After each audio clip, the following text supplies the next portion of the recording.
All right. Hello, everyone. We are just about to get started. Welcome to today's workshop, Protecting and Running a Connected Business. Before we get started, I have a few notes on using the Teams platform. The menu bar should be located at the top of this screen where you can find the chat icon to join today's conversation. To ask questions, please type it into the chat box on the right side of your screen. I encourage you to keep this open throughout today's breakout session. I will now turn over to Tom Sullivan to get us started with today. Tom? Thank you, Aaron. Well, welcome everybody. I'm Tom Sullivan, Vice President of Small Business Policy at the U.S. Chamber of Commerce, and I'll be your host for this hour-long workshop called Protecting and Running a Connected Business. Thank you for taking time out of your day to join us. And as you probably already know, now more than ever, successful businesses must be digital and they must be mobile. Whether you're reaching customers online, operating your team remotely, or building systems for on-the-go work, a strong digital strategy is essential for today's business environment. Our partners at Dell Technologies are with us today to help all of us build best practices around our business processes and to help us protect ourselves from data breaches along the way. Throughout the workshop, please add your questions and comments into the chat as part of the Teams platform as we go along. And please welcome Matthew Pappendorf, Stacy Young, and Kelsey Siebelson from Dell Technologies. Matt and Stacy, take it away.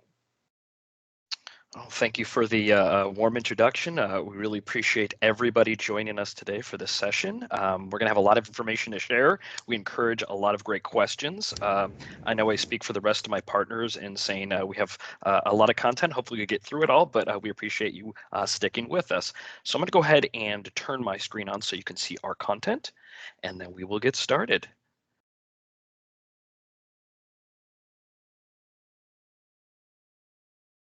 All right, I believe my content is on screen. Is that correct? We can see it. Terrific. All right, so again, welcome everybody today. We're going to walk you through pretty much a very strong introduction on where we currently stand in the industry. It's always good to take a temperature gauge and see where things are to begin with. And we're going to finish up with Kelsey on the call here. She is one of our partner Dell Partnership Benefit strategists. She's going to walk you through a lot of the opportunities to work with Dell in the future. But we're really going to focus today on finding a balance between my talking points and Stacy's talking points and kind of where the industry is. So as of today, we're trying to balance where things have shifted from a modern workforce, which is highly mobile, and understanding the need for not just businesses themselves, but our employees, and also how we manage our customers and how we secure that, not just the information, but also protecting our customers' identity, credit card information. A lot of small businesses on the call today, so we hopefully can cover a lot. But the big point here is finding the solution around that, the opportunities in the marketplace, and the balance between all of them. So we're going to start off with a little bit of an exercise. So feel free to join in on this, but we'll start with a question. What does allowing work from home anywhere mean to all of you? So feel free to type into the chat. We invite you to join us. Some words or associations that you may have for you, for your business, what you're seeing in the industry, whether positive or negative. And while you're doing so, kind of letting you know where we stand. At Dell, we're currently still a remote workforce, and we've adopted that solution for our employees at the moment. Current situation with COVID has kind of dictated the need for it, but beyond it, we're adopting a new remote option for our employees, and we're seeing a lot of our customers are starting to do that as an industry standard as well. So with that said, I know Kelsey's going to cover a lot of those opportunities later on in the presentation, but it is now commonplace to see businesses and their employees scattered throughout instead of just having a one centralized office location. And Matt, the answers that are coming in are rolling in. Let's give everybody a few more minutes. There's already a pattern here, so we're talking to the right folks. I can tell. I'm excited that we've prepared a presentation to talk about this to folks that are using words like flexibility, freedom. I saw freedom exclamation point. I mean, that is so great to hear. Challenging but flexible, absolutely. Productive. These are all words that we'd hope to hear from you guys. So we're excited about that. Let's just take one more second to let you guys continue to answer. Save on dry cleaning. Perfect. I love it. I agree. All right. Yep, you ready to? All right. Ready to move on. Let's take it. Those words in. And, put questions in the chat. What we want to kind of show is when the industry thinks about remote work, and of course the inevitable word bubble, right? It is very much aligned with what you guys are typing in. I mean, in the crux of remote work, it is technology. And that means that you need the right laptops and notebooks, and you need to make sure that you are mobile. And that's pretty standard, right? So those, you would expect to see those. But as we're seeing in the chat, we're also starting to see folks use words like entrepreneur. So, and innovation. So being innovated in your business, having innovation and having the entrepreneur spirit with the way that you're conducting your business. Those weren't necessarily words that we were hearing when we think about remote workforce or modern workforce until recently. And what that's allowing for us to really do is have the lifestyle that we want. I saw that in the chat, the saving on dry cleaning, the freedom exclamation point, saving time, not staying in traffic, less stress, all of those things help us with having the lifestyle we want. And what has also popped up, and it's actually in this word bubble pretty big, is the word nomad. So giving us some flexibility, and we're actually going to talk about that here in a minute. But as you guys are thinking about it for yourself or for your business, I'd also like to point out, we're going to be talking a lot about employees and what employees are looking for, but this applies to everybody on the webinar today that may be a sole entrepreneur or one or two employees, because if we're talking about how employees are looking to evaluate and their work environment, I know you are as well. So just keep that in mind as we're going through this. We want to make sure you are also getting nuggets of information that you can then continue this lifestyle and this work-life balance that we've kind of gotten accustomed to. So if you look at anywhere, you can Google and find about 100 surveys. Every major business publication has done one about what is the expectations of the workplace moving forward. So we were all thrust into this environment where we had to figure it out. We had to make quick choices. But now, how are we doing it long term? And how does that impact our ability to not only run our business, but to keep our workforce satisfied? So this particular stats are from Prudential's survey of the American workforce. I happen to use those stats. You'll see them in the different surveys. They, of course, vary, but the majority of the time, these surveys show between 70 to 90% of employees want to continue to work remote at least one day a week. So, hey, I can speak for myself. Dell will be opening their buildings back up, hopefully at the beginning of the year. And I'm going to be here and I'm going to stay here, but maybe I'll go in once or twice a week. But having that flexibility, we're seeing 70 to 90% of the workforce still wanting that flexibility. So much so that they're actually using it as a way to evaluate if they want to stay in their current job or if they want to look for another one. And it is now as part of, if you ask American workers, in their benefits, it's in the top 3 benefits they look for when they choose where they're going to work. So before it was, do we have a 401k and do we have, extra health benefits? Now it is, I want mobile opportunities. I want to work from anywhere opportunities. And that helps them decide. Now, what does that mean for a small business? That means thinking of ways to do this and incorporate it in whatever size business you are, will allow you to help recruit top talent and compete with companies that have had the resources and have had the ability to provide the right technologies and the right software to make their environment truly work from anywhere.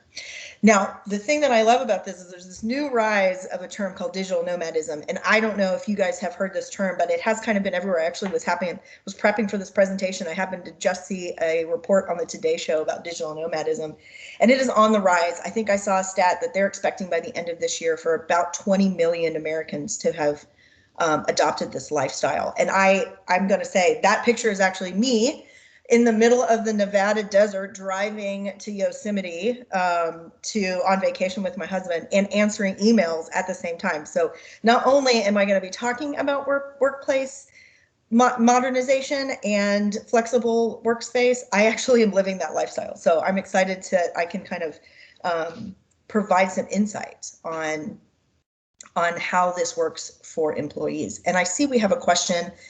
How does that apply for businesses like restaurants and schools? It's a great question. I think you are obviously, this isn't going to fit for every business. We'll talk about it later in the presentation about how you can kind of evaluate what that means for you. But does that mean giving your office manager some flexibility, and do they need to be in the restaurant all the time and in the office? So there's some ways that you can give them the flexibility that they want. But on the other side, and sorry, Matt, I forgot that we practiced this, and I know you're laughing at me. I knew I was going to do this, Matt. There's always a yin to every yang, right? Flexibility also creates some issues. So, Matt, I'm so sorry. There you go. Not at all. I'm going to be the doom and gloom person on the call, talking about security and the importance around business. So I was waiting for your high moment to get into how I'm going to, now freak everybody out with kind of where things stand. I think it would be foolish for us, and we talk a lot about this in a lot of our Dell trainings, but the elephant in the room is how COVID-19 and the pandemic has really shaped and our need and our want, and what has not only shifted from a work from home culture, but also how the online space has become way more dangerous than it used to be. So we have seen people and businesses migrate to a remote space or a remote kind of format, but hackers are following up on that as well. And we're starting to see Dell, measures this, and our security partners measure this as well, but we're starting to see internet usage go up dramatically. No surprise there. People are logging in from homes as opposed to a central office setting. We're starting to see traffic not only shift from that, but also to be much more malicious. Some of the stats there in the middle should highlight at a very high level, but hackers are tracking the way we use the internet, the way we spread ourselves out, and they are much more mindful of what we're doing online and finding ways to get after us. And when I say us, I mean small businesses speaking on your behalf, what our customers are doing. So the donut chart on the side, I have highlighted the big three areas that have become, in the past year and a half, probably the most dangerous for a lot of our customers online. They fall in healthcare, education, and finance, or banking. And kind of walking through all of those, and I know a lot of the participants on the call may fall in some of these other areas, but think about healthcare, just kind of where we stand today. People are worried about not only the coverage for maybe their existing healthcare, but also trying to understand how this pandemic has affected them, whether or not they're going to be, following a vaccination protocol, things of that nature, or even simply just going online and looking up ways to find doctors or information around healthcare coverage. Hackers follow that, and they understand that because of this big push to healthcare URLs and healthcare information, they're starting to implant viruses and malware and cookies and tracking customer data, and it's starting to become a much more volatile and dangerous place for those. Next would be banking, finance. I know the economy has been up and down for a lot of folks, definitely for small businesses on this call. Folks that we see at Dell, people are basically trying to understand, can they, fluctuate and make their business change to be much more nimble in this environment. Or it could be our customers themselves wondering when a check's getting delivered, a stimulus check, whether they're checking online banking, whether they're worried about their stocks and bonds, things of that nature. Again, those sites and those places where customers go for information is number 2 on the list. And surprisingly, but not surprisingly, education has become a big issue. For those of us who have families on this call, I know there was a big rush for remote schooling and remote learning. And we saw, at least for the sales in Dell, a lot of folks were trying to scramble and get laptops and load apps and get their students set to do home learning.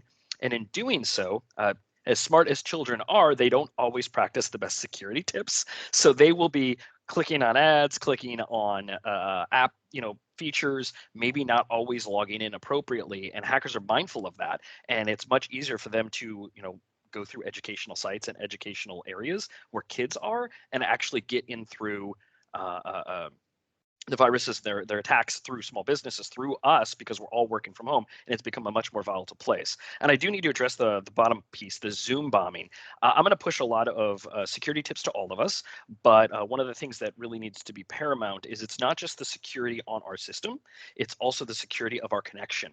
And if we are utilizing work from home behaviors or even talking to customers, however we're doing business, if it is through a insecure connection, hackers can actually, tap in through Bluetooth connection, through Wi-Fi connection, and it's more than just a password. They can actually sit in on calls, much like how we're presenting to you today, and not actually register as a user in those calls. So if I am a small business, I may be taking a customer's credit card information or sharing financials, or even business partners sharing business financials over a call virtually. If that is not a secure location, a hacker can actually sit in on that, glean that information from us, and we're none the wiser. So long and short with this slide, hey, the internet the past year has become pretty volatile, and we need to be mindful of that as we start to move into what does this mean for our small businesses. So there's some stats there, but I'm going to talk about the 1, 2, 3 points, which I think are most important given the nature of the audience of this call, is small businesses compared to the larger corporations, you are more at risk. First and foremost, although our customer database may be a little bit smaller, we may be dabbling in different types of business as opposed to a target, as it's case in point there, or a large bank like Wells Fargo or something of that nature. We still have customers, and those customers are valuable to us. Their information, their business, all of that they give us is at a smaller scale, but equally as important as far as the large businesses go. So what we're starting to see is most cyber attacks actually happen at the smaller business level, because smaller businesses tend to not have the robust security options as the larger entities do. There's no dedicated IT professional. Maybe they don't have a server. A lot of the security is maybe managed by a manager of a team or the owner of the business. So because of that, those security walls are not as strong as it could be for a large corporation. Hackers know that. It's easier to go after them. So smaller businesses are more at risk. Plus, with the second point, what we see at Visa is most credit card breaches happen at the smaller business level. It is a lot easier, following up on the first point, for hackers to go after them because they, again, don't have those strong walls of security in place. And it's not just what we see here at Dell, but also the credit card companies and the banks recognize this. And because of that, we need to be mindful that we're more at risk as a small business community. And I think the big talking point for me, at least, is number 3. And it goes beyond the initial hack. I know a lot of folks on the call may have a security solution in place. Maybe you're working and putting something together, but we recognize at Dell that we want to let our customers know that this goes beyond that hack, and that most small businesses that see a breach go out of business, 60% of them within 6 months. What that essentially means is it's not the loss of data, and it goes beyond just the loss of data of maybe recouping the cost of credit card breaches, customer data that gets stolen, things of that nature. If we're all fortunate enough to have the finances or business insurance to help mitigate the costs around that, great. Looking at some of the demographics on this call, I imagine a lot of us probably utilize Google reviews, Yelp, peer reviews of that nature to, drum up business for us. So this stat at the end, this 60% going out of business, it really comes from the review and the peer review of the folks in the industry. Because if we just take any random business out there and there's a hack, I, as the customer, using the restaurant example question that Stacy got, I, as a customer, am not going to go to that restaurant if I know that they can't protect my credit card through a standard transaction, or if I'm a financial analyst and I'm working with my customers on their information.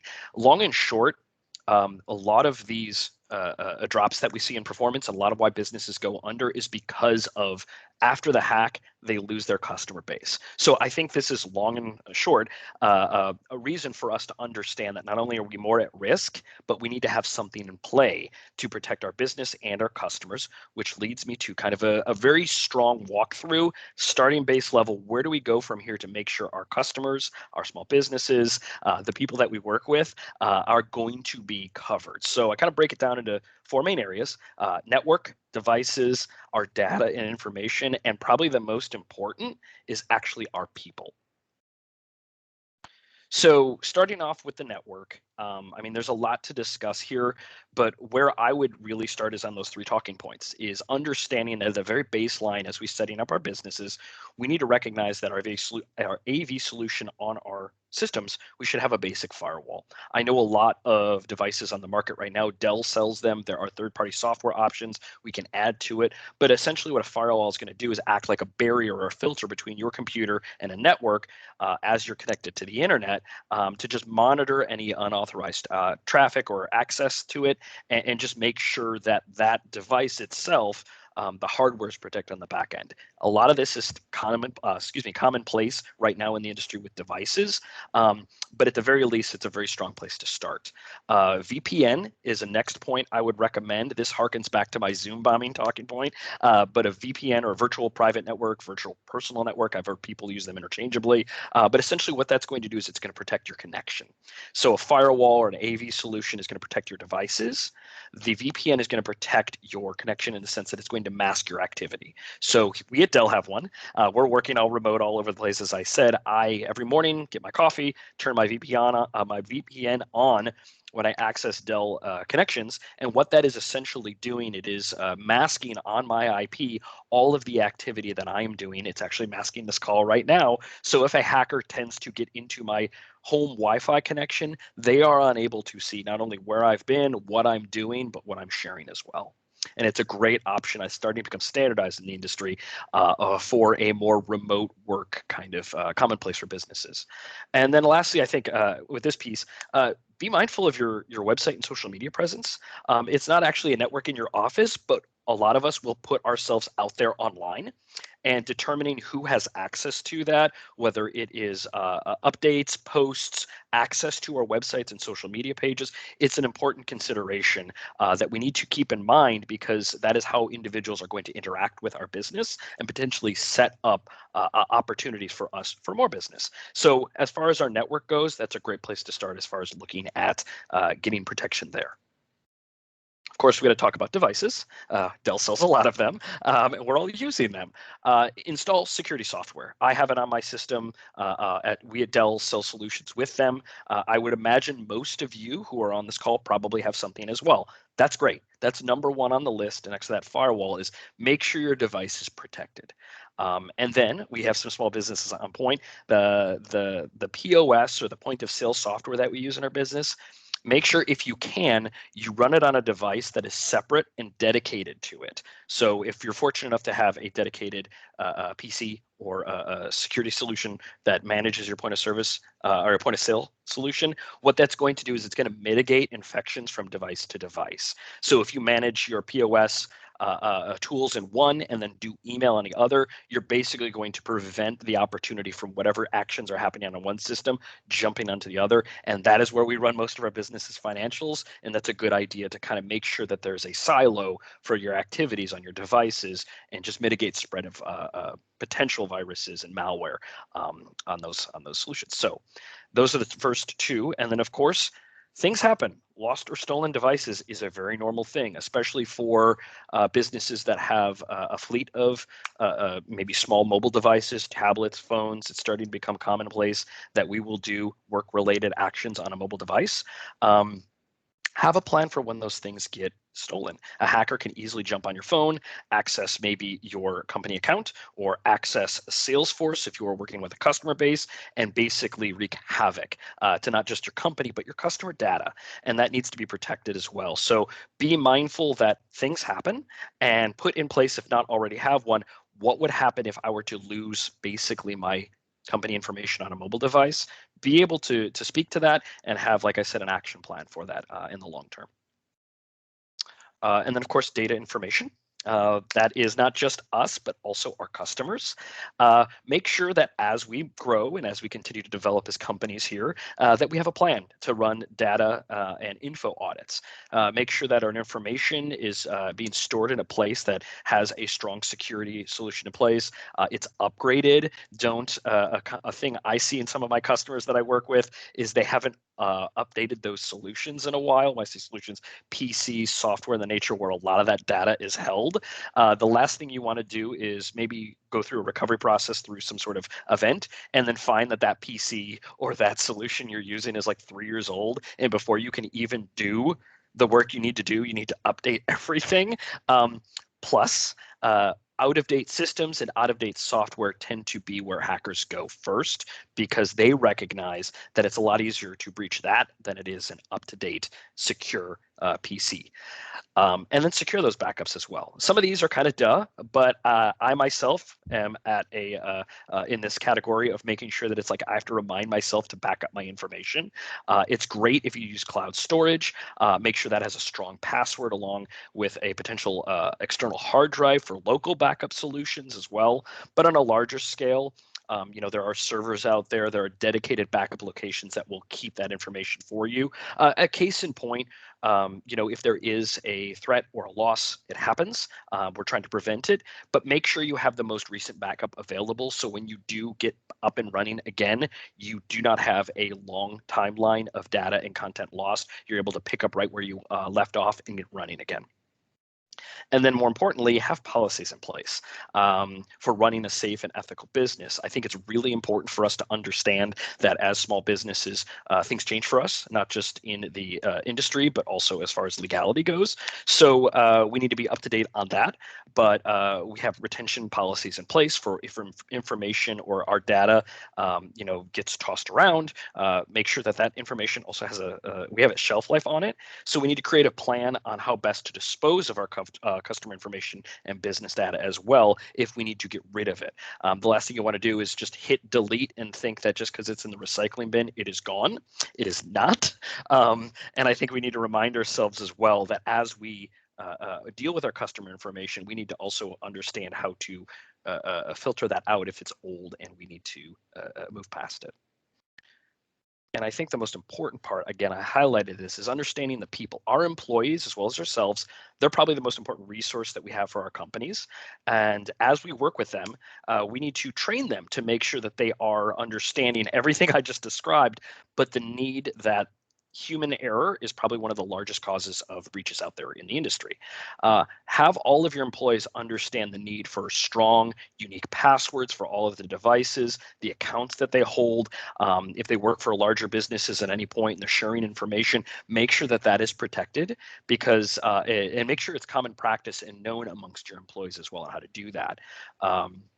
If you can, employ a very strong email security solution in the market. Scammers hack us all the time. We get trained at Dell how to manage phishing scams, how to manage dummy accounts trying to get in and hack Dell itself. And we get, like I said, we get blasted if we don't practice, clean security etiquette with our email. So make sure something's in place for your employees as well, especially if you are doing business virtually, which we all are, but like through email with credit cards or customer financial information or social security numbers. Make sure not only do we have our device, as I mentioned at the beginning, our connection, and secondarily, a plan and practice, but also our employees are aware of those policies. So we are not accidentally sending a reply all with some very vital information to somebody we otherwise don't want that to have. And then, of course, I think the third point I may have touched already, train and educate your employees of, engineering scams out there. Let them be aware of your policies around how to identify threats as they come or what they might see.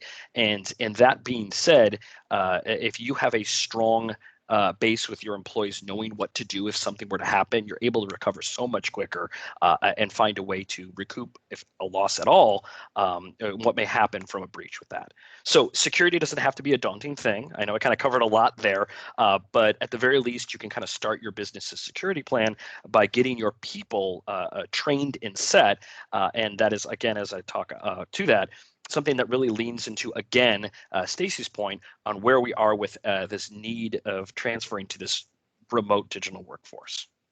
Yeah, thanks, Matt. I love that you talked about people, because that's where we started. How are we helping our people live the work-life balance they want and really transforming that to that modern workforce? So I think there was a question like, how do we know if that environment is right for us? And how do we know if we're making the right choices? Of course, we always need to make the right choices when it comes to security and making sure our customers are taken care of. And then in the balance of that, how do we then make sure our employees also buy in, like Matt said, and by doing that, help keeping them satisfied with their job. So when we're talking about the need for security, we're talking about the need to modernize our workforce and that balance. There's some key things that I think you could listen for as you are not, evaluating the way you work yourself or the way your employees are working. And those are things like, and you may have heard them, I can't get my video to work. Maybe they share bandwidth at home with a spouse who is also doing webinars and doing conference calls, and they need to have their video on. Or maybe they are on the road all the time and they are in the airports, and I can attest every time I'm in the airport, the Wi-Fi is horrible, and I wish I had a different alternative. If you're hearing this from your employees, or if you're experiencing these yourself, some of the other things I think I've heard as we talk about working from anywhere is, where do I find Wi-Fi? I have to stop what I'm doing to find Wi-Fi, or I can't get to my document, of course, because I'm not online and I'm out and my documents in the cloud. But as Matt said, that cloud security and that document security becomes really, really important. So, these are kind of some things to think about when you're evaluating, do I have the right workforce to be a work from anywhere workforce? So let's think about exactly what that means and what kind of people and what definition that is. So easily enough, much like we talked about at the beginning, in a digital nomad environment, your employees are on the road, they're spending a month here, they're going to their next Airbnb, they're spending a month, maybe they're going in that article or in that report on today, I think they were living in Costa Rica for a month, but they were still getting their work done.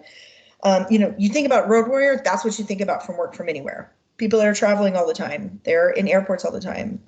They're spending time in the field, maybe in construction or remote field work. So that is pretty evident, right? Oh, I need a solution that not only keeps us secure, but allows them to stay connected and be productive. But that's not it. That's not the only thing that you could think about that way. Just around town or even just outside your front door. So, think about if you're out and about. I think of like consultants that are meeting with customers. I don't know how many times you guys have experienced. I know I've experienced myself. I'll go to a meeting and I'll be sitting in a coffee shop, and the first 10 minutes of the meeting is technology issues. I got to find the Wi-Fi. Oh, this isn't working. This isn't working. And although we've all experienced that seamless presentation, that seamless introduction to yourself, to potential customers or clients or repeat clients even, it helps that you just be a little bit more efficient. So, think about that's just around town and going from place to place, or realtors that are in houses, or there's a million examples, right? And then the biggest kind of one that I think people disregard is this just outside the front door. And this is one that has really come to light in the last year. We may have been stuck in our homes, and we may have been stuck in our four walls, and some of us were just dying to get out. But even just right outside in your front yard, or like this gentleman right by his pool, getting your work done, but maybe your Wi-Fi doesn't extend. So how can you continue to do that? If these are the type of environments that you find yourself in, or you find your employees in, looking for the right solution, what we're hoping that you'll come away with is kind of that action item, right? So the action item here, outside of making sure we have the right security solution and we're taking care of our customers, is providing those employees that may fit in those three with the right laptop and the right technology. So Matt, if you'll think. So this is what we call a connected device. And you may have heard it, broadband enabled, mobile ready, cellular enabled. This is a great solution and something to consider. Now, does it have to be a laptop? No, it could be a tablet, it could be any kind of solution. But there's some things that are just easier on a PC. So what we see is companies are starting to adopt these connected devices. And basically what that means is you have cellular built in, and you can connect from anywhere you have cell service, which allows you to stay productive. You can grab documents at any time. You can adjust and submit contracts, so you don't have to wait till you get back to the office. I think, a big thing of it is that you worry about lack of productivity, right? It's that's the stress. So if I'm out in the world, something happens, I've got to go find a way to get connected. These kind of connected devices and these kind of technologies and this digital kind of transformation in your workforce allows you to cut out all those extra minutes. And I'm sure that I can make this statement pretty confidently. Every minute counts as you are building your business and scaling and growing. So that is a great way to stay productive. It also saves you in the long term. I mean, if you think about it, it's a single piece of hardware that's allowing you to do all the things. You don't have to worry about running out of minutes on your mobile hotspot or your battery running low and using two devices. You don't have to buy that unnecessary fourth or fifth cup of coffee in mid-afternoon because you stopped at another local business, although I am a proponent of doing that. But if you just can't do it every day and need to stay connected, you start to save money over time. And of course, that time travel, which you travel time, not time travel. We're not going that. Yeah, Matt's laughing at me. We're not going back in time, but saving on travel time to find that connection. And as Matt has talked about, securing that connection along with a VPN, because we want to avoid those risky public Wi-Fi's. This gives you dedicated bandwidth and a dedicated line that works much like a VPN, although VPNs are still recommended to make sure as an extra level of protection for your business that you have your own dedicated bandwidth. So, that is just a way for you guys to say, you know what, we know we've got some work to do on our security, so let's work on our protocols. We know we want a workforce that is going to be remote, and we know we need to get the solutions to do that. So I'm actually going to turn it over to Kelsey so she can talk just briefly about what that means with our partnership, with the Chamber's partnership with Dell. Thanks, Stacy. Okay, so yeah, I'm going to just do a brief overview of the benefits that are available to all U.S. Chamber members.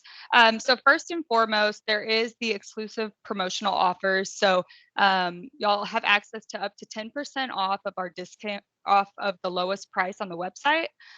You'll also have access to different financial services that we have, whether that's lease options or our line of credit. Also, there is a dedicated web page. So that is www.dell.com/USDC.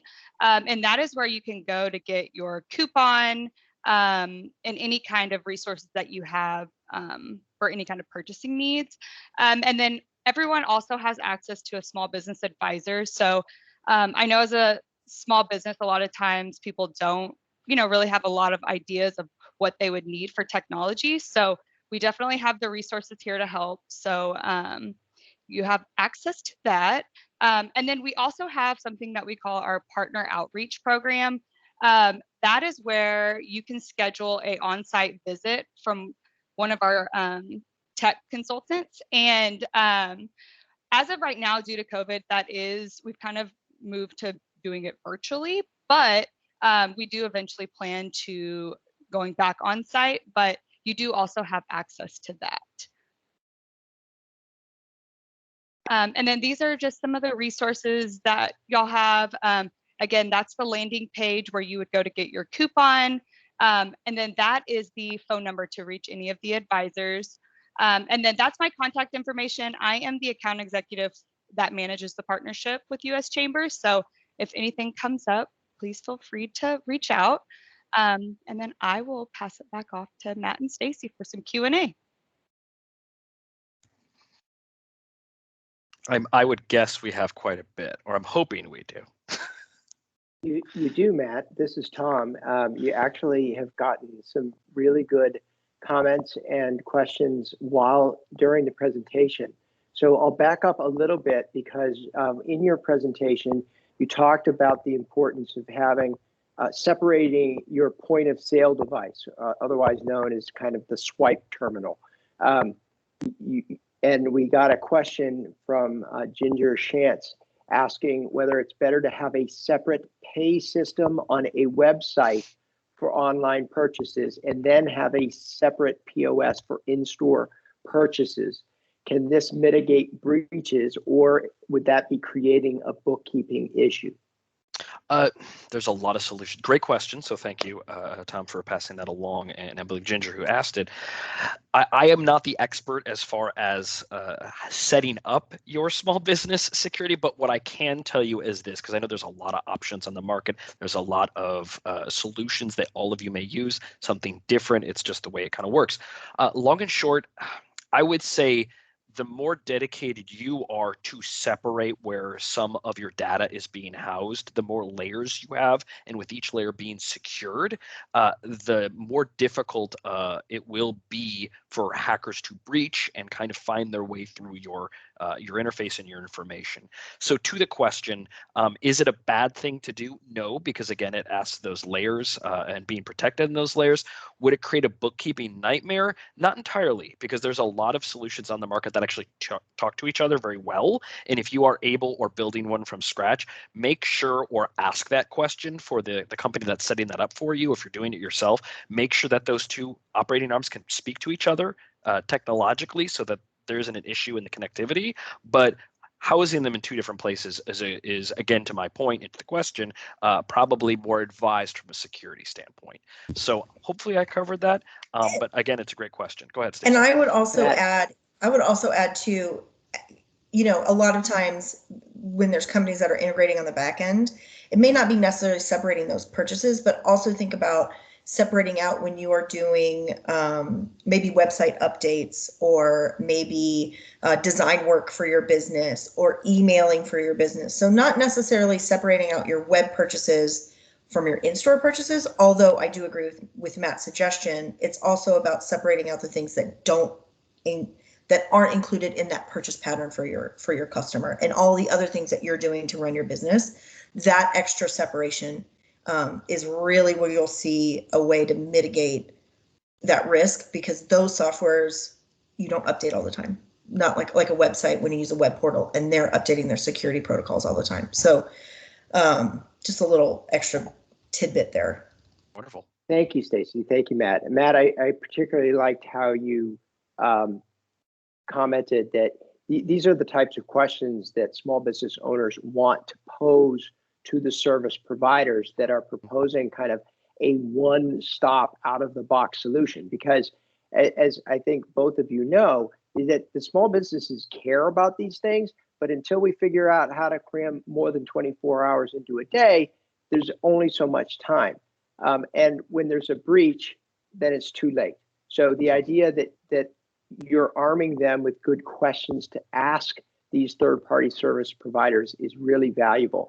There's another question that came in during your presentations from Elaine Buxton, asking that when hiring workers or permitting employees to work remotely, do you have a sense of whether it is allowable to ask someone who is a candidate for a job, hey, you have enough Wi-Fi where you're going to be working remotely?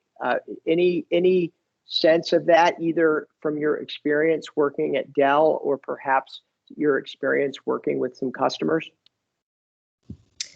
I think you can. I think you can ask. It's just like if you were asked if you have the sufficient tools to do a job. That is one of the things that is appropriate to ask.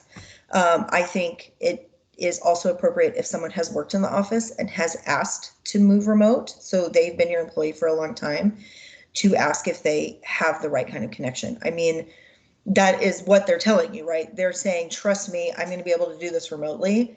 So verifying that they have thought it through and thought all the steps through is fine. If you're interviewing, the only recommendation is to be sure you ask every candidate that exact same question. I think that repetitive in the candidates is really important. And no, you are not obligated to provide it. Well, so Stacey, let me add to the obligation to provide it, because there's a two-edged side. There's certainly two sides to that coin. For those participants who have really been dialed into Matt and your presentation, you certainly have emphasized the need for security. And if employers want to ensure that that security exists, there may actually be an expense related to ensuring that that remote worker does have the proper security in their devices and in their network. So it's like many things, there's two sides to it. And so those are the types of things that the employers are really having to grapple with in this in this new way of working. Tom, you're 100% right. And so I think the word obligation is probably strong. You're not obligated, but the desire to do it to make sure it's done correct may outweigh the obligation. So especially when you're thinking about something like a mobile, like a broadband enabled laptop, of course there is a plan, just like if you have your smartwatch with a plan. I mean, everything's got a plan these days, right? So there is a plan and a cost associated with that. So offering that to employees may be a way to help build that culture and help build that work from anywhere culture. Just like you would maybe give them a cell phone stipend. So the word obligation sometimes is a little bit, I like to say no, because it's an absolute word, but the desire to make sure it's done correctly may outweigh. Yeah. And thank you both. And Matt, we're going to shift a little bit into just a really simple Dell question as opposed to a security question. We got Debbie asked, what's the supply looking like? And I am guessing that Debbie is meaning, is there still a shortage of laptops and other things that rely on silicon chips, which are in short supply? So putting your hat onto another kind of part of Dell's business, is this a good time to be looking at getting laptops for Christmas, or if someone didn't put that order in by July 4th, they're out of luck? What's your answer? So I experienced this on a lot of calls. I think this might be an excellent opportunity for Kelsey to step in as well, because I know she's much more tied to that as the advisor, the ace in the hole for everybody here on the team. But what we do here at Dell as a whole is we have many lines of products, and a lot of times we are directed to find the best solution, not necessarily the specific system, but what's right for the customer. And sometimes it's walking them into, they had their heart set on one particular laptop line, and we walk them into another one because it's A, more available, or B, would be a better fit because our sales reps play more of an advisor role than they do a sales role, because it is in their best interest to make sure that they are putting their customers, everyone here on the call, in a place to grow and in a place to do business better. And sometimes it's not just the laptop on sale, but it's the one that's available now with the opportunity to grow into. So kind of to the question, we have a lot of inventory shifts, but we are finding ways to continue to supply to our customers with various other laptop lines we have. Kelsey, I see you're nodding there if you have a thought on that as well. Yeah, no, I mean, I think you answered it perfectly. There's obviously some shortages on specific lines, but I do know that, as of now, we do still have a lot of stuff available, but definitely plan ahead and, start looking into it now, just in case there are some lead times on that. But I have heard that we do have the quickest lead times compared to our competitors, or not the quickest, but the shortest lead times compared to our competitors. So definitely doing everything we can to make sure that things are shipping out quickly. Yeah, I think the biggest thing is planning early and making sure. The other thing about planning early outside of supply shortages, just like everything has a shortage, right? We are not alone. I would say the other thing about planning early as you're scaling your business outside of supply issue is that then you can get the laptop in, set it up, make sure the security software is set up the way it's supposed to, make sure you have your protocols and all the things set up. So if an employee starts, they're not staring at you for a week, waiting for their laptop. So that's always best practice anyway. Great. Thank you, all of you, for chiming in. Let's get at some of the kind of pessimism when it comes to a small business owner looking at a service provider. They enter into a contract, and then all of a sudden there's what may be perceived as upselling going on about, okay, well, you bought this device, but the device isn't really secure unless you add this and this. How, Matt, this I think gets in particular at some of your experience. when you buy a device and they say that the operating system is sufficient in terms of virus protection, are adding on the security utilities like Norton and McAfee, are those upsells that aren't necessary, or what are the types of questions that the small business should ask so that they're not taking advantage in a pretty sensitive time when they're about to purchase what they think is a set of secure devices or networks? I think that's a great question. And I think one of the things that we can kind of step back on is I work with a lot of our security partners and I'm aware of it. Speaking to the lines of business that we sell with our Dell laptops or desktops, a lot of them come pre-installed. Not every single one, but a lot of them do come pre-installed with a fairly robust small business solution. So in most cases, should a customer purchase one of those, right out of the box, they're going to have a secure experience with that device. But I think going back to kind of the way I stepped into this question is be informed. Know going in, what are the options in the marketplace? I know that a lot of customers, small business customers, may have a small business security solution that they're already, utilizing, and there's no need to kind of, start over. So the question in that case would be, hey, I have this solution with this device work for it. Can I just transfer that over and just keep it, working already in place? Great, problem solved. Another thing to also understand with the upsell is but inform yourself on maybe what has worked in the past or what your peers are using. Things that I recommend in some of the other webinars that I speak to, a question I get a lot is, where do I start? How best to attack this? Is all of us work, I mean, this is the U.S. Chamber of Commerce. We all work together collectively. Talk to your business peers and understand what works for them.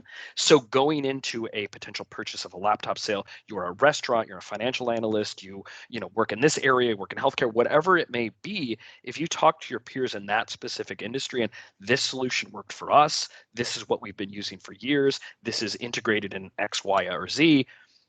Going into that Dell call or that purchasing call, whatever you may do, you're more informed to say, okay, I want this, as opposed to, or I want this instead, as opposed to, being sold on something. So you're much more informed on what needs and what works for you, as opposed to being told you need to shift to something else.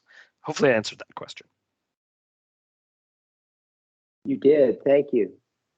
Perfect answer. And I think I see from some of the comments that we have some Dell families or Dell businesses on, and they were particularly thankful for your comments. We are out of time, and I thank all three of you for not only giving great presentations and answering questions, but also providing the information that our participants can access to follow up if there are questions after this presentation, or quite frankly, when they're talking with their teams in their small businesses and additional questions come up.